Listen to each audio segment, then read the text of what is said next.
Why is the US selling F-35 fighter jets to the United Arab Emirates? The US State Department recently gave the green light to sell 50 F-35s to the oil-rich Gulf state. Price tag, more than $10 billion.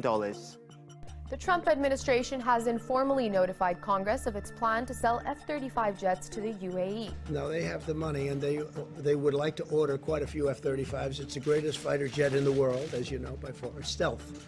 Currently, these are the countries that are part of the F-35 program, the most expensive fighter jet program in history.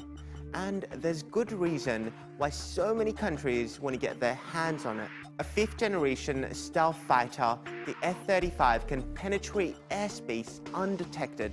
It can land vertically, giving it access far beyond traditional jets. And it's got speed, advanced sensors, almost everything.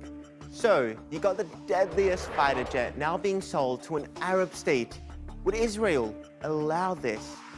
There's been a long-standing agreement between the US and Israel.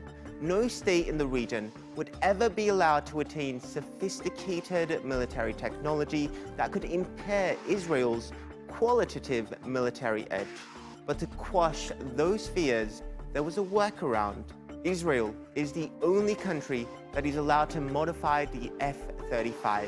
Its custom-built F-35I Adirs have specialized computer systems. The variant is already better than those exported to virtually every other country. So Israel's F-35s will have an edge over the UAE's. Would that be enough for Israel? Not if you ask Prime Minister Benjamin Netanyahu, who publicly scolded the deal. However, according to the New York Times, behind closed doors, Netanyahu gave the go-ahead.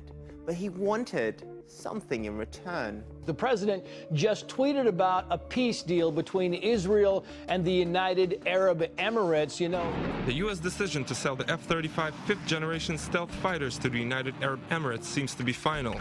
The sale is said to be linked to the UAE's decision to normalize ties with Israel. If the sale goes through, the UAE will be the first Arab country to operate the F-35s. But there could be some hurdles. US lawmakers have a right to review and block weapon sales. And when it comes to the UAE, there's a list of reasons. Until recently, the UAE was part of a Saudi-led campaign in Yemen against Houthi rebels.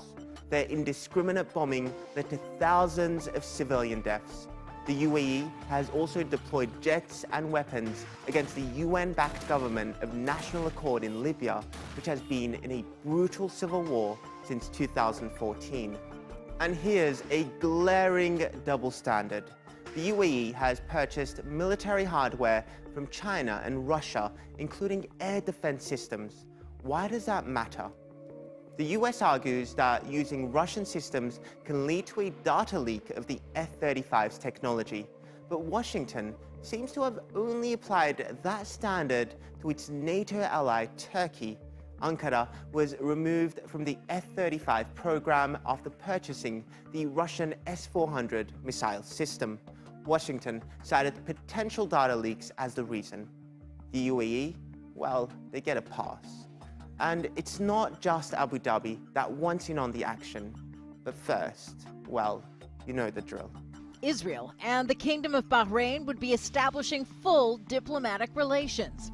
Bahrain now joins the United Arab Emirates after its announcement last month that the country would be establishing full diplomatic ties with Israel, which includes opening embassies in both countries. Bahrain is also hoping to buy new advanced military technology from the US.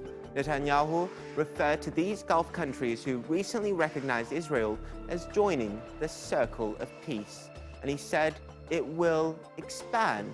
It's quite obvious who this circle of peace is directed at. Why does the UAE need F-35s? To kill more Yemenis?